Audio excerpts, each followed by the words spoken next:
ಗುರುಗಣಪತಿಭ್ಯಾಂ ನಮಃ. ಶ್ರೀ ಶಾರದಾಂಬಾಯೇ ನಮಃ. ಎಲ್ಲ ನನ್ನ ಆತ್ಮೀಯ ವೀಕ್ಷಕ ಬಂಧುಗಳಿಗೆ ನಮಸ್ಕಾರ. ವೀಕ್ಷಕರೇ, ಶ್ರೀ ವಿಶ್ವಾವಸು ನಾಮ ಸಂವತ್ಸರ ಉತ್ತರಾಯಣ ಶಿಶಿರ ಋತು ಮಾಘ ಮಾಸ ಫೆಬ್ರವರಿ ತಿಂಗಳ ಮಾಸ ಭವಿಷ್ಯಗಳನ್ನು ತಿಳ್ಕೊಳ್ಳೋಣ. ಫೆಬ್ರವರಿ ತಿಂಗಳಲ್ಲಿ ವಿಶೇಷವಾಗಿ 15ನೇ ತಾರೀಕು ಮಹಾಶಿವರಾತ್ರಿ, ಶನೈಶ್ಚರ ಜಯಂತಿ ಎರಡೂ ಕೂಡ ಬರುತ್ತೆ. ಈಶ್ವರನ ಆರಾಧನೆ ಮಾಡಿ, ಶನೈಶ್ಚರನ ದರ್ಶನ ಮಾಡಿ, ಯಾರ್ಯಾರಿಗೆ 7.5 ಅಷ್ಟಮ ಶನಿ, ಪಂಚಮ ಶನಿ, ಅರ್ಧಾಷ್ಟಮ ಶನಿ ಈ ಥರದ ಸಮಸ್ಯೆಗಳು ಯಾವ ಯಾವ ರಾಶಿಯವರಿಗಿದೆ ಅವರಿಗೆಲ್ಲ ಪರಿಹಾರ ಮಾಡಿಕೊಳ್ಳೋದಕ್ಕೆ ಒಂದು ಪರ್ವಕಾಲ, ದೈವಕೃಪೆಗೆ ಪಾತ್ರರಾಗೋದಕ್ಕೆ ಅತಿ ಉತ್ತಮವಾದಂತಹ ಸಮಯ ಆಗಿರುತ್ತೆ. ಇಂತಹ ಅವಕಾಶಗಳನ್ನು ಕಳ್ಕೊಳ್ಬೇಡಿ. ದೈವಕೃಪೆಗೆ ಪಾತ್ರರಾಗಿ ಯಾವುದೇ ಒಂದು ಜೀವನದ ಭವಿಷ್ಯದ ವಿಚಾರ ಬಂದಾಗ ಎಲ್ಲರಿಗೂ ಕೂಡ ಅದು ಒಂದು ರೀತಿಯಲ್ಲಿ ಅಗೋಚರವಾದ ಸ್ಥಿತಿ ಇರುತ್ತೆ. ಸೊ ಮನುಷ್ಯ ಪ್ರಯತ್ನ, ದೈವ ಪ್ರೇರಣೆ, ಭಗವಂತ ಕೊಡುವ ಪ್ರತಿಫಲ ಇದೆಲ್ಲ ಒಂದು ಕಾಂಬಿನೇಷನ್ ಸರಿಯಾದ ಡೈರೆಕ್ಷನ್ನಲ್ಲಿ ಹೋಗಬೇಕು ಅಂತ ಹೇಳಿದರೆ ದೈವಕೃಪೆ ಅನ್ನುವಂಥದ್ದು ಅತ್ಯಂತ ಅವಶ್ಯಕವಾಗಿರುತ್ತೆ. ಫೆಬ್ರವರಿ ತಿಂಗಳಲ್ಲಿ ಬದಲಾಗುವ ಗ್ರಹಗಳು ಅಂತ ಹೇಳಿದರೆ ಫೆಬ್ರವರಿ 3ನೇ ತಾರೀಕು ಬುಧ ಕುಂಭರಾಶಿಗೆ ಬರ್ತಾನೆ. ಫೆಬ್ರವರಿ 5ನೇ ತಾರೀಕು ಶುಕ್ರನು ಕೂಡ ಕುಂಭರಾಶಿಗೆ ಬರ್ತಾನೆ. ಫೆಬ್ರವರಿ 13ನೇ ತಾರೀಕು ಸೂರ್ಯನು ಕೂಡ ಕುಂಭರಾಶಿಗೆ ಬರ್ತಾನೆ. ಫೆಬ್ರವರಿ 23ನೇ ತಾರೀಕು ಕುಜ ಕೂಡ ಕುಂಭರಾಶಿಯನ್ನು ಪ್ರವೇಶ ಮಾಡ್ತಾನೆ. ಆಲ್ಮೋಸ್ಟ್ 4 ಗ್ರಹಗಳ ಸಂಚಾರ ಕುಂಭರಾಶಿಯಲ್ಲಾಗ್ತಾ ಇರುತ್ತೆ. ಆ ಎಲ್ಲ 4 ಗ್ರಹಗಳ ಮೇಲೆ ಗುರುದೃಷ್ಟಿ ಅನ್ನುವಂಥದ್ದು ಬೀಳುತ್ತೆ. ಸೊ ಗುರು ಯಾವ ಗ್ರಹಗಳಿಗೂ ಕೂಡ ಶತ್ರುವಲ್ಲ. ಗುರುವನ್ನು ಎಲ್ಲರೂ ಅಕ್ಸೆಪ್ಟ್ ಮಾಡ್ಕೊಳ್ತಾರೆ. ಹಾಗಾಗಿ ಸರ್ವತ್ರ ಒಳಿತನ್ನೇ ಮಾಡುವಂತಹ ಒಬ್ಬ ಗುರು 4-5 ಗ್ರಹಗಳನ್ನು ನೋಡ್ತಾನೆ, ಅವರ ಮೇಲೆ ಗುರುದೃಷ್ಟಿ ಬೀಳುತ್ತೆ ಅಂದರೆ ಅದಕ್ಕೆ ಒಂದು ವಿಶೇಷವಾದ ಶಕ್ತಿ ಇರುತ್ತೆ. ನೆಗೆಟಿವ್ ಎನರ್ಜಿಗಳನ್ನು ಗುರು ತುಂಬ ಕಡಿಮೆ ಮಾಡಿಸ್ತಾನೆ. ಪಾಸಿಟಿವನ್ನು ಹೆಚ್ಚಾಗಿ ಕೊಡುವಂತಹ ಪ್ರೇರಣೆಗಳನ್ನು ಗುರು ಕೊಡ್ತಾನೆ. ಹಾಗಾಗಿ ಯಾವುದೇ ಒಂದು ಜಾತಕ ತುಂಬ ಅದ್ಭುತವಾಗಿ ನಡಿಬೇಕು ಅಂತ ಹೇಳಿದರೆ ಒಂದು ಗುರು ಉತ್ತಮ ಸ್ಥಾನದಲ್ಲಿರಬೇಕು. ಗುರುದೃಷ್ಟಿ ಅನ್ನುವಂಥದ್ದು ಹೆಚ್ಚು ಗ್ರಹಗಳ ಮೇಲೆ ಬೀಳಬೇಕು. ಇದು ಬೇಸಿಕ್ ನೀಡ್ಸ್ ಅಂತ ಹೇಳುತ್ತೆ ಜ್ಯೋತಿಷ್ಯದಲ್ಲಿ. ಹಾಗಾಗಿ ಈ ಫೆಬ್ರವರಿ ತಿಂಗಳಲ್ಲಿ 4 ಗ್ರಹಗಳ ಮೇಲೆ ಗುರುದೃಷ್ಟಿ ಏನು ಬೀಳುತ್ತೆ ಇದು ತುಂಬ ಪವರ್ಫುಲ್ ಟೈಮ್ ಆಗಿರುತ್ತೆ. ಎಲ್ಲ ಒಂದೇ ತಿಂಗಳಲ್ಲಿ ಎಲ್ಲ ರಿಸಲ್ಟ್ ಸಿಕ್ಬಿಡುತ್ತೆ ಅಂತ ಹೇಳದೇ ಇದ್ದರೂ ಕೂಡ ಈ ಸಮಯದಲ್ಲಿ ಮಾಡುವ ಪ್ರಯತ್ನಗಳು ಮುಂದಿನ ಎಷ್ಟೋ ವರ್ಷಗಳಿಗೆ ಒಂದು ಫೌಂಡೇಶನ್ ರೀತಿ ಕೆಲಸ ಮಾಡುತ್ತೆ. ಏಕೆಂದರೆ ದೈವ ಪ್ರೇರಣೆ ಈ ಸಮಯದಲ್ಲಿ ಒಂದು ಒಳ್ಳೆಯ ಮಾರ್ಗದರ್ಶನ ಕೊಡೋದಕ್ಕೆ ಗುರು ತುಂಬ ಕಾರಣನಾಗ್ತಾನೆ ಅಂತ ಕೂಡ ಹೇಳ್ಬೋದು. ಸೊ ಈ ಎಲ್ಲ ಗ್ರಹಗಳ ಪರಿವರ್ತನೆಯಿಂದ ಫೆಬ್ರವರಿ ತಿಂಗಳಲ್ಲಿ ವೃಷಭ ರಾಶಿಯವರ ಮಾಸ ಭವಿಷ್ಯ ಹೇಗಿರುತ್ತೆ ಅಂತ ನೋಡೋಣ. ಸಾಮಾನ್ಯವಾಗಿ ನಾವು ವೃಷಭ ರಾಶಿಯವರಿಗೆ ಕಳೆದ 1-1.5 ವರ್ಷಗಳಿಂದ ಒಳ್ಳೆಯದನ್ನೇ ಹೇಳ್ತಾ ಬಂದಿದ್ದೇವೆ. ಸಮಯ ತುಂಬ ಚೆನ್ನಾಗಿದೆ, ಪ್ರಯತ್ನಗಳನ್ನು ಹೆಚ್ಚಿಸ್ಕೊಂಡ್ರೆ ತುಂಬ ಒಳ್ಳೆಯ ರಿಸಲ್ಟ್ಗಳನ್ನು ವೃಷಭ ರಾಶಿಯವರು ಕಾಣೋದಕ್ಕೆ ಸಾಧ್ಯ ಅಂತೆಲ್ಲ ಹೇಳ್ತಾನೆ ಬಂದಿದ್ದೇವೆ. ಯಾರಿಗಾದರೂ ಈ ವಿಚಾರಗಳ ಬಗ್ಗೆ ಏನಾದರೂ ಸ್ವಲ್ಪ ಕನ್ಫ್ಯೂಷನ್ಗಳಿದ್ದರೆ ಅಥವಾ ನಮಗೆ ಇನ್ನೂ ಆ ಮಟ್ಟದ ರಿಸಲ್ಟ್ ಸಿಕ್ಕಿಲ್ಲ ಅನ್ನುವಂಥ ಗೊಂದಲಗಳಿದ್ದರೆ ಈಗ ಅದಕ್ಕೆ ಪರಿಹಾರ ಸಿಗುವಂತಹ ಸಮಯ. 2026ನೇ ಫೆಬ್ರವರಿ ತಿಂಗಳಲ್ಲಿ ಎಲ್ಲ ಗ್ರಹಗಳ ಸಂಚಾರ ವೃಷಭ ರಾಶಿಯವರಿಗೆ ತುಂಬ ಉತ್ತಮ ಸ್ಥಿತಿಯಲ್ಲಿದೆ. ಕಳೆದ 1-2 ವರ್ಷಗಳ ಪ್ರಯತ್ನ ಏನಿದೆ ಅದು ಎಲ್ಲ ಒಂದು ಒಳ್ಳೆ ಗುರಿ ಮುಟ್ಟುವಂತಹ ಸಮಯ ಇದಾಗಿರುತ್ತೆ. ಏಕೆಂದರೆ ಸ್ವತಃ ರಾಶ್ಯಾಧಿಪತಿ ಶುಕ್ರ, ಕೇಂದ್ರ ಕೋಣಾಧಿಪತಿಗಳು ಕೇಂದ್ರದಲ್ಲಿ ಸೇರಿದರೆ ವಿಪರೀತ ರಾಜಯೋಗ ಅಂತ ಹೇಳ್ತಾರೆ. ಅಂದರೆ 1, 4, 7, 10ರ ಅಧಿಪತಿಗಳಲ್ಲಿ ಯಾರಾದರೂ ಒಬ್ಬರು, 5, 9ನೇ ಮನೆಗಳ ಅಧಿಪತಿಗಳಲ್ಲಿ ಯಾರಾದರೂ ಒಬ್ಬರು, ಅವರಿಬ್ಬರು ಸೇರಿ 1, 4, 7, 10ರಲ್ಲಿ ಎಲ್ಲಾದರೂ ಕೂತ್ಕೊಂಡ್ರೆ ಅದನ್ನು ವಿಪರೀತ ರಾಜಯೋಗ ಅಂತ ಹೇಳ್ತಾರೆ. 5ರ ಅಧಿಪತಿಯಾದಂತಹ ಬುಧ, ಅದೇ ರೀತಿ ರಾಶಿಯ ಅಧಿಪತಿಯಾದಂತಹ ಶುಕ್ರ, ಲಗ್ನ ಕೇಂದ್ರ ಹಾಗೂ ಪಂಚಮಾಧಿಪತಿ ಬುಧ, ಅವರಿಬ್ಬರೂ ಕೂಡ ಬುಧ ಮತ್ತು ಶುಕ್ರ ದಶಮ ಕೇಂದ್ರದಲ್ಲಿ ಸೇರ್ತಾರೆ. ಸೊ ವೃಷಭ ರಾಶಿಯವರಿಗೆ ಕರ್ಮ ಉದ್ಯೋಗದಲ್ಲಿ ಏನಾದರೂ ಗೊಂದಲಗಳಿದ್ದರೆ, ಬಹಳ ಸಮಯದಿಂದ ಉದ್ಯೋಗದ ಪ್ರಯತ್ನಗಳನ್ನು ಮಾಡ್ತಾ ಇದ್ದರೆ ಅದೆಲ್ಲ ಈಗ ಒಂದು ಒಳ್ಳೆ ರಿಸಲ್ಟ್ ಕೊಡುತ್ತೆ.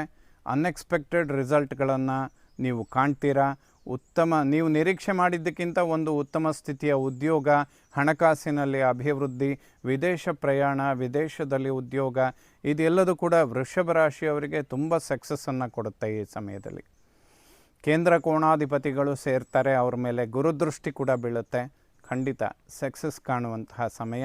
ಆರೋಗ್ಯದ ವಿಚಾರದಲ್ಲಿ ಯಾವುದೇ ಹೆಚ್ಚಿನ ಸಮಸ್ಯೆಗಳಿಗೆ ಖಂಡಿತ ಅವಕಾಶ ಇಲ್ಲ. ವಾಹನದ ವಿಚಾರದಲ್ಲಿ ಸ್ವಲ್ಪ ಪ್ರೊಟೆಕ್ಷನ್ ಬೇಕು ವೃಷಭ ರಾಶಿಯವರಿಗೆ. ಯಾಕೆಂದರೆ 4th ಹೌಸಲ್ಲಿ ಕೇತು ಇದ್ದಾನೆ, ಅವನ ಮೇಲೆ ಕುಜನ ದೃಷ್ಟಿ ಬೀಳ್ತಾ ಇದೆ. ಇದು ಸಂಪೂರ್ಣ 2 ತಿಂಗಳ ಕಾಲ ಕುಜನ ದೃಷ್ಟಿ ಬೀಳ್ತಾ ಇರುತ್ತೆ ವೃಷಭ ರಾಶಿಯವರಿಗೆ. 4ನೇ ಮನೆಯಲ್ಲಿ ಕೇತು, ಅವನ ಮೇಲೆ ಕುಜನ ದೃಷ್ಟಿ. ಇದರ ಕಾಂಬಿನೇಷನ್ ಏನಪ್ಪ ಅಂದರೆ, ಒಂದು ಮಾತೃವಿನ ಆರೋಗ್ಯದ ಸಮಸ್ಯೆಗಳು ಬರುವಂಥದ್ದು, ತಾಯಿಗೇನಾದರೂ ಸಣ್ಣ ಪುಟ್ಟ ಸರ್ಜರಿ ಅಥವಾ ಆಪರೇಷನ್ ಇಂತಹ ವಿಚಾರಗಳು ನೇರವಾಗಿ ಸಂಬಂಧಪಡುತ್ತೆ. ವಾಹನಕ್ಕೆ ಸಂಬಂಧಪಡುವಂತಹ ವ್ಯತ್ಯಾಸಗಳು, ಅದೇ ರೀತಿ ಭೂಮಿಗೆ ಸಂಬಂಧಪಡುವ ವ್ಯವಹಾರಗಳು, ಇದು 3 ನೆಗೆಟಿವ್ಗಳನ್ನು 1-2 ತಿಂಗಳು ಕುಜ ಮತ್ತು ಕೇತು ವೃಷಭ ರಾಶಿಯವರಿಗೆ ಕೊಡ್ತಾನೆ ಬರ್ತಾರೆ. ಇದನ್ನು ಅವಾಯ್ಡ್ ಮಾಡ್ಕೊಳ್ಳೋದಕ್ಕೆ ಗಣಪತಿ ಸಂಬಂಧವಾಗಿ ಏನಾದರೂ ಸ್ತೋತ್ರಗಳು ಅಥವಾ ಸಂಕಷ್ಟಹರ ಚೌತಿಯ ದಿನ ಗಣಪತಿಗೆ ವಿಶೇಷವಾಗಿ ಮೋದಕ, ಕಡುಬು ಇಂಥದ್ದನ್ನೇನಾದರೂ ನೈವೇದ್ಯ ಮಾಡುವಂಥದ್ದು, ಕಡಲೆಕಾಳನ್ನು ಗಣಪತಿಗೆ ಅರ್ಪಣೆ ಮಾಡುವಂಥದ್ದು. ಗಣಪತಿ ಸಂಬಂಧವಾಗಿ ಏನೆಲ್ಲ ಪ್ರಾರ್ಥನೆಗಳನ್ನು ಮಾಡಿದರೂ ಕೂಡ ಡಿಸೆಂಬರ್ ತನಕ ವೃಷಭ ರಾಶಿಯವರಿಗೆ ಇದರ ಅವಶ್ಯಕತೆ ನೇರವಾಗಿ ಇರುತ್ತೆ. ಈ ರೀತಿಯ ಸಣ್ಣ ಪುಟ್ಟ ಪರಿಹಾರಗಳನ್ನು ಮಾಡಿಕೊಂಡ್ರೆ ದೊಡ್ಡ ದೊಡ್ಡ ಸಮಸ್ಯೆಗಳನ್ನು ಅವಾಯ್ಡ್ ಮಾಡ್ಕೋಬೋದು. ಚಿಕ್ಕದ್ರಲ್ಲೇ ಅದು ಏನೋ ಪರಿಹಾರ ಆಗೋಗುತ್ತೆ. ಸೀರಿಯಸ್ ಇಶ್ಯೂಸ್ ಬರದೇ ಇರೋದಕ್ಕೆ ಈ ಪರಿಹಾರ ವೃಷಭ ರಾಶಿಯವರಿಗೆ ಸ್ವಲ್ಪ ಅವಶ್ಯಕವಾಗುತ್ತೆ. ಉಳಿದಂತೆ ಯಾವುದೇ ಆರೋಗ್ಯದ ಸಮಸ್ಯೆಗಳು ಬರೋದಕ್ಕೆ ಅವಕಾಶ ಇರೋದಿಲ್ಲ. ಕುಟುಂಬದಲ್ಲಿ ಸೌಖ್ಯ, ನೆಮ್ಮದಿ ಕಾಣ್ತೀರಾ. ಹಣಕಾಸಿನಲ್ಲಿ ಅನಿರೀಕ್ಷಿತ ಅಭಿವೃದ್ಧಿಗಳಿದೆ. ಫೈನಾನ್ಷಿಯಲಿ ಈ ಒಂದು ಆಂಗ್ಲ ಹೊಸ ವರ್ಷ ಫೆಬ್ರವರಿ, ಮಾರ್ಚ್, ಏಪ್ರಿಲ್ ತನಕನೂ ವೃಷಭ ರಾಶಿಯವರಿಗೆ ಅತಿ ಉತ್ತಮ ಸಮಯ. ಸೊ ನೀವು ಮಾಸ ಭವಿಷ್ಯಗಳನ್ನು ನೋಡ್ತಾ ಇದ್ದರೆ ಖಂಡಿತ ಈ ಸಮಯಗಳನ್ನು ಕಳ್ಕೊಳ್ಬೇಡಿ. ನಿಮಗೆ ಅನಿರೀಕ್ಷಿತ ಅಭಿವೃದ್ಧಿಗಳು ಹಣಕಾಸಿನ ವಿಚಾರದಲ್ಲಿ ಖಂಡಿತವಾಗಲೂ ಇದೆ, ಅಭಿವೃದ್ಧಿ ಆಗುತ್ತೆ. ಒಡಹುಟ್ಟುಗಳ ನಡುವೆ ಸಾಮರಸ್ಯ ಇವೆಲ್ಲದೂ ಕೂಡ ಒಂದು ಉತ್ತಮ ಸ್ಥಿತಿಗೆ ಬರುತ್ತೆ. ಯಾವುದಾದ್ರೂ ಸಣ್ಣ ಪುಟ್ಟ ವ್ಯತ್ಯಾಸಗಳಿದ್ದರೆ ಅದು ಕೂಡ ಈಗ ಬಗೆಹರಿಸ್ಕೊಳ್ಳುವಂತಹ ಸಮಯ ಆಗಿರುತ್ತೆ. ಬ್ಯಾಂಕ್ ಲೋನ್ಗಳನ್ನು ಎಕ್ಸ್ಪೆಕ್ಟ್ ಮಾಡ್ತಾ ಇದ್ದರೆ ಸಮಯಕ್ಕೆ ಸರಿಯಾಗಿ ಖಂಡಿತವಾಗ್ಲೂ ಸಿಗುತ್ತೆ. ಹೊಸ ಪಾರ್ಟ್ನರ್ಶಿಪ್ ಯಾವುದೇ ವ್ಯವಹಾರಗಳು ಕೂಡ ಸಕ್ಸಸ್ಸನ್ನು ಕಾಣ್ತೀರ. ವಿದ್ಯಾರ್ಜನೆ ಮಾಡುವಂತಹ ಮಕ್ಕಳಿಗೆ ಅತಿ ಉತ್ತಮ ಸಮಯ. ಎಜುಕೇಷನ್ ತುಂಬ ಚೆನ್ನಾಗಾಗುತ್ತೆ. ತಾಯಿಯ ಆರೋಗ್ಯದ ಬಗ್ಗೆ ಗಮನ ಕೊಡಿ. ಸಣ್ಣ ಪುಟ್ಟ ಸರ್ಜರಿಗಳು, ಜೀರ್ಣಕ್ರಿಯೆ, ಹೊಟ್ಟೆಗೆ ಸಂಬಂಧಪಡುವಂಥದ್ದು, ಈ ಥರದ ವ್ಯತ್ಯಾಸಗಳು ಬರೋದಕ್ಕೆ ತುಂಬ ಅವಕಾಶ ಇರುತ್ತೆ. ಇದನ್ನು ಅವಾಯ್ಡ್ ಮಾಡ್ಕೊಳ್ಳೋದಕ್ಕೆ ಗಣಪತಿ ಆರಾಧನೆ ಮಾಡಿ. ವಾಹನದ ವಿಚಾರದಲ್ಲಿ ಸೇಫ್ಟಿಗಳನ್ನು ವೃಷಭ ರಾಶಿಯವರು ಖಂಡಿತ ತೆಗೆದುಕೊಳ್ಬೇಕು. ಸಣ್ಣ ಪುಟ್ಟ ವ್ಯತ್ಯಾಸಗಳಿಗೆ ಅವಕಾಶ ಇರುತ್ತೆ ಈ ಸಮಯದಲ್ಲಿ. ಇದೆಲ್ಲದಕ್ಕೂ ಓವರಾಲ್ ಒಂದೇ ಪರಿಹಾರ, ಗಣಪತಿಯನ್ನು ಆರಾಧನೆ ಮಾಡಿ, ದರ್ಶನ ಮಾಡಿ, ಅಭಿಷೇಕ, ಅರ್ಚನೆ ಇಂತಹ ಸೇವೆಗಳನ್ನು ಮಾಡ್ಕೊಳ್ಳಿ. ಖಂಡಿತ ಒಳ್ಳೆಯದಾಗುತ್ತೆ. ಸೊ ವೃಷಭ ರಾಶಿಯವರಿಗೆ ಕಳೆದ 1-1.5 ವರ್ಷಗಳಿಂದ ಏನೆಲ್ಲ ಒಳ್ಳೆಯದನ್ನು ಹೇಳ್ತಾ ಬಂದಿದ್ದೇವೆ ಅದೆಲ್ಲ ನಡೆಯುವಂತಹ ಸಮಯ. ಈ ಸಮಯದಲ್ಲಿ ಪ್ರಯತ್ನಗಳನ್ನು ಕೈಬಿಡಬೇಡಿ. ಅದರಲ್ಲೂ ಉದ್ಯೋಗದ ವಿಚಾರದಲ್ಲಿ ಏನಾದರೂ ತುಂಬ ಮಿರಾಕಲ್ಗಳನ್ನು ಕಾಣ್ತೀರ. ಜ್ಞಾನ, ಸಂತಾನ, ಪೂರ್ವಪರ ಪುಣ್ಯಸ್ಥಾನಾಧಿಪತಿ ಬುಧ ಚೆನ್ನಾಗಿದ್ದಾನೆ. ಸಂತಾನದ ಅಂಚಿನಲ್ಲಿರುವಂಥವರಿಗೆ ಅದ್ಭುತವಾದಂತಹ ಸಮಯ. ಗುರು ತುಂಬ ಚೆನ್ನಾಗಿದ್ದಾನೆ. ಇದರ ಅನುಕೂಲಗಳನ್ನು ವೃಷಭ ರಾಶಿಯವರು ಖಂಡಿತ ಪಡ್ಕೋತೀರ. ಅದೇ ರೀತಿಯಲ್ಲಿ ಮಕ್ಕಳ ಆರೋಗ್ಯ, ವಿದ್ಯಾಭ್ಯಾಸ ಇದೆಲ್ಲದೂ ಕೂಡ ಅಭಿವೃದ್ಧಿ ಆಗುತ್ತೆ. ಯಾವುದೇ ಸಮಸ್ಯೆಗಳಿಲ್ಲ, ಯಾವುದೇ ಶತ್ರುಬಾಧೆಗಳಿರೋದಿಲ್ಲ. ಪಾರ್ಟ್ನರ್ಶಿಪ್, ವ್ಯವಹಾರ, ಬಿಸ್ನೆಸ್ ತುಂಬ ಚೆನ್ನಾಗಿ ನಡೆಯುತ್ತೆ. ಇನ್ನೊಂದು 2-3 ತಿಂಗಳು ವೃಷಭ ರಾಶಿಯವರು ಅನಿರೀಕ್ಷಿತ ಅಭಿವೃದ್ಧಿಗಳನ್ನು ಕಾಣುವಂತಹ ಸಮಯ. ಏಕೆಂದರೆ ಇದಕ್ಕೆ ನೀವು 2 ವರ್ಷಗಳಿಂದ ಪ್ರಯತ್ನ ಮಾಡ್ತಾ ಬಂದಿದ್ದೀರಾ ಅನ್ನೋದು ಖಂಡಿತ, ಅದರಲ್ಲಿ ಯಾವುದೇ 2 ಮಾತಿಲ್ಲ. ಸೊ ಆ ಎಲ್ಲ ಪ್ರಯತ್ನಗಳು ಈಗ ರಿಸಲ್ಟ್ ಕೊಡೋದಕ್ಕೆ ಖಂಡಿತ ಸಾಧ್ಯ. ಶುಕ್ರ ಈಗ ಕರ್ಮ ಉದ್ಯೋಗದಲ್ಲಿ ಕೇಂದ್ರ ಕೋಣಾಧಿಪತಿಗಳ ಯುತಿಯಿಂದ ಒಂದು ರಾಜಯೋಗವನ್ನು ಸೃಷ್ಟಿ ಮಾಡ್ತಾನೆ. ಇದರ ನಂತರ ಶುಕ್ರ ಏಕಾದಶ ಲಾಭಸ್ಥಾನದಲ್ಲಿ ಶನಿ ಜೊತೆಗೂಡಿ ಕೂತ್ಕೊಳ್ತಾನೆ. ಮತ್ತೊಮ್ಮೆ ಕೇಂದ್ರ ಕೋಣಾಧಿಪತಿಗಳು ಸೇರ್ತಾರೆ ಶನಿ ಮತ್ತು ಶುಕ್ರನ ರೂಪದಲ್ಲಿ. ಸೊ ವೃಷಭ ರಾಶಿಯವರಿಗೆ ಈ 2-2.5 ತಿಂಗಳು ಒಂದು ರೀತಿ ಬೋನಸ್. ಇಡೀ ವರ್ಷದ ಅನುಕೂಲಗಳನ್ನು ಈ ಸಮಯದಲ್ಲಿ ಮಾಡಿಕೊಳ್ಳೋದಕ್ಕೆ ಸಾಧ್ಯ ಆಗುತ್ತೆ. ಮಾಂಗಲ್ಯ ಸ್ಥಾನಾಧಿಪತಿ ಕುಜ ಉಚ್ಚ ಕ್ಷೇತ್ರದಲ್ಲಿದ್ದಾನೆ. ದಂಪತಿಗಳ ನಡುವೆ ಏನಾದರೂ ಆರೋಗ್ಯದ ಸಮಸ್ಯೆಗಳಿದ್ದರೆ ಪರಿಹಾರ ಆಗೋದಕ್ಕೆ ಖಂಡಿತ ಉತ್ತಮ. ಫೆಬ್ರವರಿ 23ರ ನಂತರದಿಂದ ಸ್ವಲ್ಪ ಆರೋಗ್ಯದ ಕಡೆ ಹೆಚ್ಚಿನ ಗಮನ ಕೊಡಬೇಕು ವೃಷಭ ರಾಶಿಯ ದಂಪತಿಗಳು. ಏಕೆಂದರೆ ಸಪ್ತಮಾಧಿಪತಿ ಕುಜ ರಾಹುಗ್ರಸ್ತನಾಗಿ ಕೂತ್ಕೊಳ್ತಾನೆ. ಬಟ್ ಅವನ ಮೇಲೆ ಗುರುದೃಷ್ಟಿ ಇರುತ್ತೆ, ಅಂತಹ ಏನು ಸಮಸ್ಯೆಗಳಿಲ್ಲ. ಬಟ್ ಆಫ್ಟರ್ ಫೆಬ್ರವರಿ 23ರ ನಂತರ ದಂಪತಿಗಳು ಆರೋಗ್ಯದ ಬಗ್ಗೆ ಗಮನ ಕೊಡುವಂಥದ್ದು ಅವಶ್ಯಕ. ಇನ್ನು ವಿವಾಹದ ಅಂಚಿನಲ್ಲಿರುವಂಥವರಿಗೆ ಗುರುಬಲ ಇದೆ, ಖಂಡಿತ ಪ್ರಯತ್ನ ಮಾಡಿ ಸಕ್ಸಸ್ ಕಾಣ್ತೀರಾ. ಇದನ್ನೆಲ್ಲ ವಿಳಂಬ ಮಾಡ್ಕೊಳ್ತಾ ಬಂದರೆ ಇನ್ನೊಂದು 2 ವರ್ಷಕ್ಕೆ 7.5 ಪ್ರಾರಂಭ ಆಗುತ್ತೆ ವೃಷಭ ರಾಶಿಯವರಿಗೆ. ಆ ಸಮಯದಲ್ಲಿ ಈ ಪ್ರಯತ್ನಗಳನ್ನು ಮಾಡೋಕ್ಕೆ ಹೋದರೆ ತುಂಬ ವ್ಯತ್ಯಾಸಗಳನ್ನು ಜೀವನ ಪರ್ಯಂತ ನೋಡ್ತೀರ. ಸೊ ಈ ಒಂದು ಗೊಂದಲದಿಂದ ಹೊರಗೆ ಬರಬೇಕು ಅಂದರೆ ವೃಷಭ ರಾಶಿಯವರಿಗೆ ಇನ್ನೊಂದು 2 ವರ್ಷಗಳ ಕಾಲ ಸಮಯ ಇದೆ. ವಿವಾಹದ ಅಂಚಿನಲ್ಲಿರುವಂಥವರು ಇದನ್ನು ಅವಾಯ್ಡ್ ಮಾಡಿಕೊಳ್ಬೇಡಿ. ಗುರು ಸಂಬಂಧವಾಗಿ ಏನಾದರೂ ಸಣ್ಣ ಪುಟ್ಟ ಪರಿಹಾರಗಳನ್ನು ಮಾಡಿಕೊಂಡು ವಿವಾಹ ಇಂತಹ ಮಂಗಳ ಕಾರ್ಯಗಳನ್ನು ಮಾಡಿಕೊಳ್ಳೋದು ತುಂಬ ಒಳ್ಳೆಯದು. ಭಾಗ್ಯಾಧಿಪತಿಯಾದಂತಹ ಶನಿ ಲಾಭಸ್ಥಾನದಲ್ಲಿದ್ದಾನೆ. ಪಿತೃವಿನ ಒಂದು ಅನುಗ್ರಹ ಅಥವಾ ಆಶೀರ್ವಾದ ಇರುತ್ತೆ. ಪಿತ್ರಾರ್ಜಿತ ಆಸ್ತಿಗಳು ಅಭಿವೃದ್ಧಿಯನ್ನು ಪಡ್ಕೊಳ್ಳುತ್ತೆ ಒಬ್ಬರಿಂದ ಒಬ್ಬರಿಗೆ. ಇದರಿಂದ ತುಂಬ ಅನುಕೂಲಗಳು ಉಂಟಾಗುತ್ತೆ.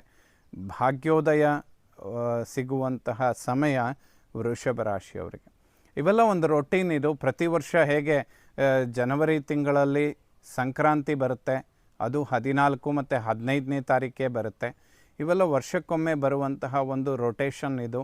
ಸೊ ವೃಷಭ ರಾಶಿಯವರಿಗೆ ಪ್ರತಿ ವರ್ಷ ಶುಕ್ರ ಏಕಾದಶಕ್ಕೆ ಬರುವಂಥದ್ದು ಈ ಫೆಬ್ರವರಿ ಮಾರ್ಚ್ ತಿಂಗಳು ಪ್ರತಿ ಸರಿ ಒಳ್ಳೆಯದನ್ನು ಕೊಟ್ಟು ಹೋಗ್ತಾರೆ. ಸೊ ಅದನ್ನು ನೀವು ನಿರೀಕ್ಷೆ ಮಾಡ್ಬೋದು ಈ ಸಮಯದಲ್ಲಿ.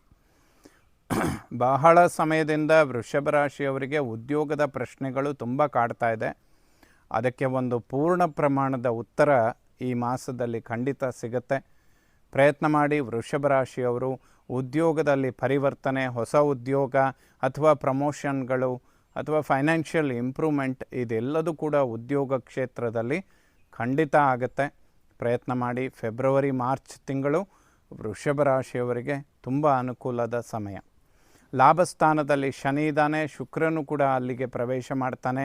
ಮುಂದಿನ ದಿನಗಳಲ್ಲಿ ಆಲ್ಮೋಸ್ಟ್ ಇನ್ನೊಂದು 2-2.5 ತಿಂಗಳು ವೃಷಭ ರಾಶಿಯವರಿಗೆ ಬೋನಸ್ ಪಾಯಿಂಟ್ಸ್ ಅಂತ ಹೇಳ್ಬೋದು. ಅಂದರೆ ಅತಿ ಹೆಚ್ಚಿನ ಲಾಭಗಳನ್ನು ಪಡೆಯುವಂತಹ ಸಮಯ. ಕಳೆದ 1-1.5 ವರ್ಷಗಳ ಪ್ರಯತ್ನ ಸಕ್ಸಸ್ ಆಗುತ್ತೆ, ರಿಸಲ್ಟ್ ಸಿಗುತ್ತೆ. ಉದ್ಯೋಗದಲ್ಲಿ ಅಭಿವೃದ್ಧಿಯನ್ನು ಖಂಡಿತ ಕಾಣ್ತೀರ. ವ್ಯಯಸ್ಥಾನಾಧಿಪತಿಯಾದಂತಹ ಕುಜನು ಕೂಡ 9ನೇ ಮನೆಯಲ್ಲಿದ್ದಾನೆ. ಅವನೀಗ ನೆಕ್ಸ್ಟ್ ಫೆಬ್ರವರಿ 23ಕ್ಕೆ ಅವನು ಕುಂಭರಾಶಿಗೆ ಬರ್ತಾನೆ. ಸೊ ಈ 2 ಪರಿವರ್ತನೆಗಳು ವೃಷಭ ರಾಶಿಯವರಿಗೆ ಒಳ್ಳೆ ಫಲಗಳನ್ನೇ ಕೊಡುತ್ತೆ. ತಾಯಿಯ ಆರೋಗ್ಯದ ಬಗ್ಗೆ ಸ್ವಲ್ಪ ಗಮನ ಕೊಡುವಂಥದ್ದು ಅವಶ್ಯಕ. ಮತ್ತು ವಾಹನದ ವಿಚಾರದಲ್ಲಿ ತುಂಬ ಸೇಫ್ಟಿಗಳನ್ನು ನೋಡಿಕೊಳ್ಬೇಕು. ಸೊ ಎಲ್ಲ ನವಗ್ರಹಗಳು ಕೂಡ ವೃಷಭ ರಾಶಿಯವರಿಗೆ ಶುಭ ಫಲಗಳನ್ನೇ ಕೊಡಲಿ.